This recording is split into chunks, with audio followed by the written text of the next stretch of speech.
Hello friends, आज का हमारा टॉपिक है माइटोकॉन्ड्रिया। तो आज हम माइटोकॉन्ड्रिया के बारे में पढ़ने वाले हैं। माइटोकॉन्ड्रिया क्या है? सेल के अंदर पाए जाने वाला एक ऑर्गेनेल है, एक अंग है। तो इसके बारे में आज हम लोग डिटेल से स्टडी करने वाले हैं। चलिए वीडियो स्टार्ट करते हैं। सबसे पहले देख लेते हैं जो माइटोकॉन्ड्रिया है उसको और किस किस नाम से जाना जाता है। तो माइटोकॉन्ड्रिया को पावर हाउस कहते हैं, सेल का पावर हाउस कहते हैं, सेल का ऊर्जा गृह, शक्ति गृह के नाम से जाना जाता है। इसको सार्कोसोम्स भी कहते हैं और कॉन्ड्रियोसोम्स के भी नाम से इसको जाना जाता है। अब देख लेते हैं हु ऑब्जर्व फर्स्ट, माइटोकॉन्ड्रिया को सबसे पहले किसने देखा। तो माइटोकॉन्ड्रिया को अल्बर्ट वान कोलिकर नाम के एक वैज्ञानिक ने 1857 में देखा। ठीक है, फिर 1890 में रिचर्ड्स एलमन नाम के एक वैज्ञानिक ने इसको एक नाम दिया। क्या नाम दिया? तो बायोब्लास्ट का नाम दिया। सबसे पहले इसका नाम बायोब्लास्ट ही रखा गया फ्रेंड्स, माइटोकॉन्ड्रिया नाम बाद में रखा गया। किसने रखा? तो 1898 में कार्ल बेंडा द्वारा माइटोकॉन्ड्रिया नाम रखा गया। ठीक है, तो ऐसे करके सबसे पहले अल्बर्ट मैन ने इसको देखा, फिर उसके बाद रिचर्ड्स एलमन ने इसको बायोब्लास्ट का नाम दिया और बाद में जाके कार्ल बेंडा द्वारा इसको माइटोकॉन्ड्रिया का नाम दिया गया। अब देख लेते हैं माइटोकॉन्ड्रिया होता क्या है। तो माइटोकॉन्ड्रिया क्या होता है? डबल मेम्ब्रेन बॉन्ड ऑर्गेनेल होता है, दोहरी झिल्लीबद्ध अंग होता है। कैसे दोहरी झिल्लीबद्ध अंग होता है? तो जो माइटोकॉन्ड्रिया है उसमें दो झिल्ली या दो मेम्ब्रेन पाई जाती हैं, एक आउटर मेम्ब्रेन और एक इनर मेम्ब्रेन। जो आउटर मेम्ब्रेन ब्लैक कलर में जो घिरा हुआ दिखाई दे रहा है ये हो गया आउटर मेम्ब्रेन, अंदर में जो ब्लू कलर में दिखाई दे रहे हो गए इनर मेम्ब्रेन। ठीक है, तो बाहरी झिल्ली और आंतरिक झिल्ली, दो प्रकार की झिल्ली से माइटोकॉन्ड्रिया क्या होता है? घिरा रहता है, बंधा रहता है। अब देख लेते हैं माइटोकॉन्ड्रिया कहाँ पाया जाता है। तो mitochondria found in eukaryotic cells. Mitochondria eukaryotic cells में पाया जाता है, प्रोकैरियोटिक सेल्स में नहीं पाया जाता। अब देख लेते हैं माइटोकॉन्ड्रिया का मेन काम क्या होता है। तो माइटोकॉन्ड्रिया का मेन काम होता है produce energy in the form of ATP. ATP के रूप में क्या करता है? एनर्जी का प्रोडक्शन करता है, ऊर्जा का उत्पादन करता है। एटीपी का फुल फॉर्म होता है एडेनोसिन ट्राइफॉस्फेट। एडेनोसिन ट्राइफॉस्फेट के रूप में ऊर्जा का उत्पादन करता है। अब कैसे उत्पादन करता है, किसके जरिए उत्पादन करता है? तो थ्रू सेलुलर रेस्पिरेशन, कोशिकीय श्वसन के जरिए क्या करता है? एनर्जी का उत्पादन करता है एटीपी के रूप में। अब जो कोशिकीय श्वसन क्या होता है उसको थोड़ा सा समझ लेते हैं, ये बहुत इंपॉर्टेंट है। तो कोशिकीय श्वसन को थोड़ा समझ लेते हैं। जो कोशिकीय श्वसन है नॉर्मल जैसे हम सांस लेते हैं तो जो ऑक्सीजन है उसको अंदर लेते हैं और कार्बन डाइऑक्साइड छोड़ते हैं, ये नहीं है। कोशिकीय श्वसन का मतलब अलग होता है। कोशिकीय श्वसन का मतलब होता है ब्रेक डाउन फूड मॉलिक्यूल्स, भोजन को तोड़कर produce energy in the form of ATP. भोजन को तोड़कर एटीपी के रूप में एनर्जी को फॉर्म करते हैं, एनर्जी बनाते हैं। उसी प्रोसेस को क्या बोलते हैं? सेलुलर रेस्पिरेशन बोलते हैं। अब ये जो सेलुलर रेस्पिरेशन है, ठीक है, ये तीन तरीके से होता है। तो एक एग्जाम्पल से समझ लेते हैं। जैसे एक फूड लेते हैं, कार्बोहाइड्रेट ले लेते हैं। अब कार्बोहाइड्रेट को जैसे ही क्या करेगा? ब्रेक डाउन करेगा तो क्या में परिवर्तित हो जाएगा? वो ग्लूकोज में परिवर्तित हो जाएगा। तो एक ग्लूकोज ले लेते हैं। अब एक ग्लूकोज में क्या होता है? तीन प्रोसेस होता है। एक प्रोसेस है ग्लाइकोलाइसिस का। जो ग्लाइकोलाइसिस का प्रोसेस है ये साइटोप्लाज्म में होता है। जो सेल के अंदर में, कोशिका के अंदर में जो कोशिका द्रव्य होता है जिसको साइटोप्लाज्म बोलते हैं, तो ये ग्लाइकोलाइसिस का प्रोसेस वहाँ पे होता है। अब यहाँ क्या होता है? दो एटीपी बनता है। इस ग्लाइकोलाइसिस के प्रोसेस में क्या होता है? दो एटीपी बनता है। उसके बाद और दो साइकिल्स हैं, उसको समझ लेते हैं। तो एक होता है क्रेब्स साइकिल्स, ठीक है, और थर्ड होता है इलेक्ट्रॉन ट्रांसपोर्ट चेन। तो ये जो क्रेब्स साइकिल है, इलेक्ट्रॉन ट्रांसपोर्ट चेन है, ये दोनों कहाँ होता है? तो ये दोनों माइटोकॉन्ड्रिया के अंदर होता है। अब क्रेब्स साइकिल देखें तो क्रेब्स साइकिल में भी दो एटीपी बनता है, लेकिन जो इलेक्ट्रॉन ट्रांसपोर्ट चेन है इसमें 30 से 32 एटीपी बनते हैं। ठीक है, तो 30 से 32 एटीपी बनते हैं। इस प्रकार से इन तीनों साइकिल से क्या होता है? एटीपी का निर्माण होता है। तीनों चक्र से एटीपी का निर्माण होता है। अब इससे हम लोग ये समझ सकते हैं कि ज़्यादातर एटीपी कहाँ बन रहे हैं? माइटोकॉन्ड्रिया में बन रहे हैं, 30 से 32 इसमें और 2 इसमें। ठीक है, तो 34-36 एटीपी कहाँ बन रहे हैं? माइटोकॉन्ड्रिया में बन रहे हैं। ठीक है, तो यहाँ पे देख लेते हैं 90 से 93% जो एटीपी है वो कहाँ बनता है? सेल एटीपी है वो कहाँ बनता है? एनर्जी है वो कम फ्रॉम माइटोकॉन्ड्रिया, माइटोकॉन्ड्रिया में ही बनता है 90 से 93। बाकी कहाँ बनता है? तो बाकी साइटोप्लाज्मा में बनता है। अब एक ऐसे देखते हैं इसको, जो एक ग्लूकोज है तो एक ग्लूकोज में टोटल कितने एटीपी बन रहे हैं? तो एक ग्लूकोज में देखा जाए तो टोटल एटीपी कितने बन रहे हैं? 36 से 38 एटीपी का निर्माण हो रहा है। इसका आप एक बार स्क्रीनशॉट लीजिए। ठीक है, फिर आगे बढ़ते हैं। चलिए फ्रेंड्स आगे बढ़ते हैं। अब देख लेते हैं माइटोकॉन्ड्रिया की स्ट्रक्चर के बारे में, संरचना के बारे में। तो माइटोकॉन्ड्रिया का फर्स्ट स्ट्रक्चर है आउटर मेम्ब्रेन, बाहरी झिल्ली इसका फर्स्ट स्ट्रक्चर है। अब देख लेते हैं बाहरी झिल्ली होता क्या है। तो आउटर मेम्ब्रेन क्या होता है, परमिएबल मेम्ब्रेन होता है, पारगम्य झिल्ली होता है। अब ये किससे मिलकर बना होता है, तो made of phospholipid and protein, phospholipid और प्रोटीन से मिलकर बना होता है। फास्फोलिपिड मतलब लिपिड का जो द्विपरत होता है, बाइलेयर होता है, उसी को बोलते हैं फास्फोलिपिड। तो फास्फोलिपिड और प्रोटीन से मिलकर बना होता है। अभी क्या करते हैं, allow passage of some molecules, कुछ छोटे छोटे अणु रहते हैं, उन छोटे छोटे अणुओं को क्या है, झिल्ली के आर पार जाने के लिए अलाउ करते हैं, अनुमति प्रदान करते हैं। इसीलिए इसको परमिएबल मेम्ब्रेन बोलते हैं। परमिएबल मेम्ब्रेन का ही मतलब होता है कि कुछ अणुओं को आर पार जाने की अनुमति ये देता है। ठीक है, ये फर्स्ट स्ट्रक्चर रहा। इसको डायग्राम में देख लेते हैं कहाँ रहता है। तो सबसे जो आउटर मेम्ब्रेन है, बाहरी झिल्ली, उसी को बोलते हैं आउटर मेम्ब्रेन। ये इसका फर्स्ट स्ट्रक्चर हो गया। अब सेकंड स्ट्रक्चर के बारे में देख लेते हैं। तो सेकंड स्ट्रक्चर है इनर मेम्ब्रेन, आंतरिक झिल्ली। अब आंतरिक झिल्ली क्या होता है, ये हाईली स्पेशलाइज्ड मेम्ब्रेन होता है, एक अत्यंत विशिष्ट झिल्ली होता है। कैसे विशिष्ट झिल्ली होता है, क्योंकि इसमें क्या है, न्यूमरस फोल्ड्स पाए जाते हैं। उस न्यूमरस फोल्ड को क्या बोलते हैं, तहे बोलते हैं। तो बहुत सारे फोल्ड्स पाए जाते हैं, तहे पाए जाते हैं, इसीलिए इसको क्या बोलते हैं, हाईली स्पेशलाइज्ड मेम्ब्रेन कहा जा रहा है। ठीक है, अब ये हाईली स्पेशलाइज्ड मेम्ब्रेन जो इनर मेम्ब्रेन है, इसमें क्या होता है, इसमें भी प्रोटीन रहता है, ये प्रोटीन को कंटेन करके रखता है। अब इसको देख लेते हैं डायग्राम में कहाँ होता है।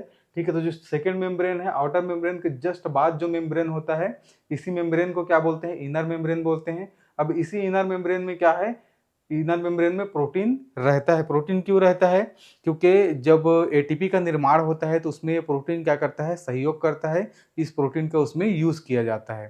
ठीक है, ये सेकंड स्ट्रक्चर के बारे में हो गया। अब देख लेते हैं थर्ड स्ट्रक्चर के बारे में। तो थर्ड स्ट्रक्चर है इंटर मेम्ब्रेन स्पेस। ठीक है, इंटर मेम्ब्रेन स्पेस क्या होता है, अंतर झिल्ली स्थान क्या होता है, उसको समझ लेते हैं। तो ये क्या होता है, the space between outer membrane and inner membrane.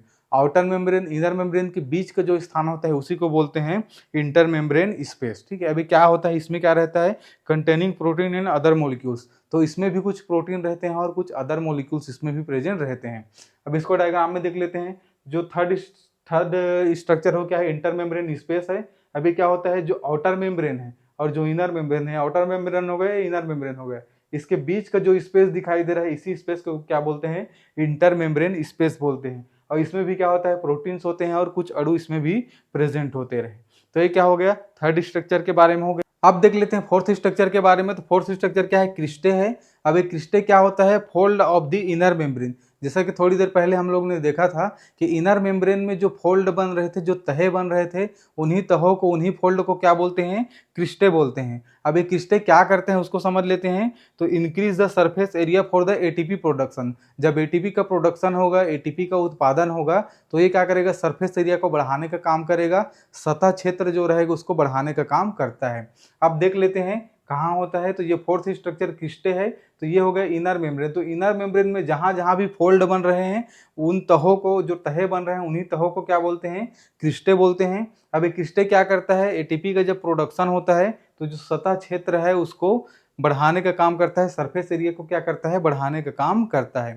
तो ये रहा फोर्थ स्ट्रक्चर के बारे में। अब देख लेते हैं फिफ्थ स्ट्रक्चर के बारे में। तो इसका फिफ्थ स्ट्रक्चर है मैट्रिक्स। तो मैट्रिक्स क्या होता है उसको समझ लेते हैं। तो मैट्रिक्स क्या होता है, the fluid field space with in the inner membrane. अब इनर मेम्ब्रेन के अंदर जो फ्लूइड रहता है, उसी फ्लूइड वाला स्पेस को क्या बोलते हैं, मैट्रिक्स बोलते हैं। अब मैट्रिक्स में क्या होता है उसको समझ लेते हैं। तो containing enzymes, ribosomes, calcium, mitochondrial DNA और अदर मोलिक्यूल्स। तो इसमें क्या होता है, इसमें राइबोसोम्स प्रेजेंट रहते हैं, इसमें एंजाइम्स प्रेजेंट रहते हैं, माइटोकॉन्ड्रिया का डीएनए इसमें रहता है, कैल्शियम रहता है, और बहुत सारे अन्य अणु भी इसी स्पेस पे मैट्रिक्स में प्रेजेंट रहते हैं। इसको भी डायग्राम में देख लेते हैं। ठीक है, तो ये रहा फिफ्थ स्ट्रक्चर। फिफ्थ स्ट्रक्चर क्या है, फ्लूइड फील्ड जो स्पेस है, जिसमें फ्लूइड भरा है और जो स्पेस है ये खाली, इसी स्पेस को क्या बोलते हैं, पूरा स्पेस को मैट्रिक्स बोलते हैं। अब मैट्रिक्स में क्या होता है, इसी में माइटोकॉन्ड्रिया का डीएनए होता है, इसी में राइबोसोम्स होता है। ठीक है, माइटोकॉन्ड्रिया का डीएनए होता है, राइबोसोम्स होता है, कैल्शियम होता है, एंजाइम्स होता है, और अन्य अणु क्या है, इसी में अन्य अणु, अन्य मॉलिक्यूल्स, अदर मॉलिक्यूल्स इसी में क्या होता है, मैट्रिक्स में प्रेजेंट होते हैं। तो ये रही स्ट्रक्चर के बारे में। चलिए फ्रेंड्स आगे बढ़ते हैं। अब देख लेते हैं माइटोकॉन्ड्रिया के फंक्शन के बारे में, कार्य के बारे में।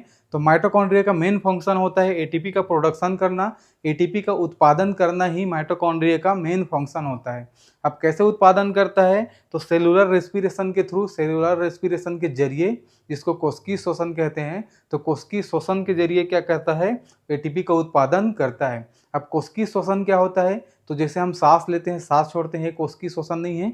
कोशिकीय श्वसन में क्या होता है, जो न्यूट्रिएंट होते हैं उसको छोटे भाग में, छोटे कणों में क्या करता है, तोड़ता है, और तोड़ के फिर उसमें एटीपी बनाता है। इस पूरे प्रोसेस को क्या बोलते हैं, सेलुलर रेस्पिरेशन बोलते हैं। अब सेलुलर रेस्पिरेशन में मेनली 3 पार्ट होते हैं। एक ग्लाइकोलाइसिस होता है, तो वो साइटोप्लाज्म में होता है, तो उसके बारे में हम लोग नहीं पढ़ेंगे। और 2 प्रोसेस होता है, एक होता है क्रेब्स साइकिल और एक होता है इलेक्ट्रॉन ट्रांसपोर्ट चेन। तो ये दोनों कहाँ होता है, ये दोनों माइटोकॉन्ड्रिया के अंदर होता है। जो सेलुलर रेस्पिरेशन है वो पूरा ऑक्सीजन के प्रेजेंस में ये होता है फ्रेंड्स, इसको एरोबिक प्रोसेस रहता है, ऑक्सीजन के प्रेजेंट में ये पूरा प्रोसेस होता है। तो जो क्रेब्स साइकिल होता है, इसमें क्या होता है, 2 एटीपी बनता है, और जो इलेक्ट्रॉन ट्रांसपोर्ट चेन है, इसमें क्या होता है, 32 से 34 एटीपी इसमें बनते हैं। तो इस प्रकार से क्या होता है, इन दोनों प्रोसेस के जरिए एटीपी का उत्पादन करता है माइटोकॉन्ड्रिया। ठीक है, इसका सेकंड फंक्शन के बारे में देखें तो कैल्शियम की स्टोरेज करता है, कैल्शियम के भंडारण का काम करता है। अब कैल्शियम को कहाँ स्टोर करता है, तो कैल्शियम को मैट्रिक्स में स्टोर करता है। जो मैट्रिक्स है, ठीक है, फ्लूइड फील्ड जो पार्ट था, उसी फ्लूइड फील्ड पार्ट में क्या करता है, कैल्शियम को स्टोर करने का काम करता है। थर्ड इसके फंक्शन के बारे में देखो, थर्ड फंक्शन है इसका, हीट का जनरेशन करता है, उष्मा का उत्पादन करता है, हीट का जनरेशन करता है। कहाँ पे करता है, तो स्पेशली जो ब्राउन फैट होते हैं वहाँ पे क्या करता है, हीट का प्रोडक्शन करता है, हीट जनरेट करता है। ठीक है, इसके फोर्थ फंक्शन के बारे में देखें तो फोर्थ फंक्शन क्या है, एपोप्टोसिस है। अब एपोप्टोसिस क्या होता है, सेल मृत्यु की जो प्रोसेस है वो स्टार्ट होता है, उसी को बोलते हैं एपोप्टोसिस। ठीक है, कोशिका मृत्यु जो है उसी को बोलते हैं एपोप्टोसिस। तो एपोप्टोसिस कैसे होता है, तो जो माइटोकॉन्ड्रिया होता है, तो माइटोकॉन्ड्रिया की इंटरमेम्ब्रेन स्पेस होता है, इसी स्पेस में जो प्रोटीन होता है, ये प्रोटीन को क्या करता है, ये माइटोकॉन्ड्रिया बाहर जाने देता है। अब जैसे ही वो बाहर जाता है तो वो क्या करता है, एक्टिवेट कर देता है कैप्सेसिस को क्या करता है, एक्टिवेट कर देता है, और उस कैप्सेस क्या करता है, ट्रिगर कर देता है, एपोप्टोसिस कैस्केड को ट्रिगर कर देता है, और यही कैस्केड फिर क्या करता है, कोशिका मृत्यु का कारण बनता है। तो इस प्रकार से एपोप्टोसिस का भी काम करता है माइटोकॉन्ड्रिया। फिफ्थ इसके फंक्शन के बारे में देखें तो इसको फिफ्थ फंक्शन है अदर मेटाबॉलिक प्रोसेस।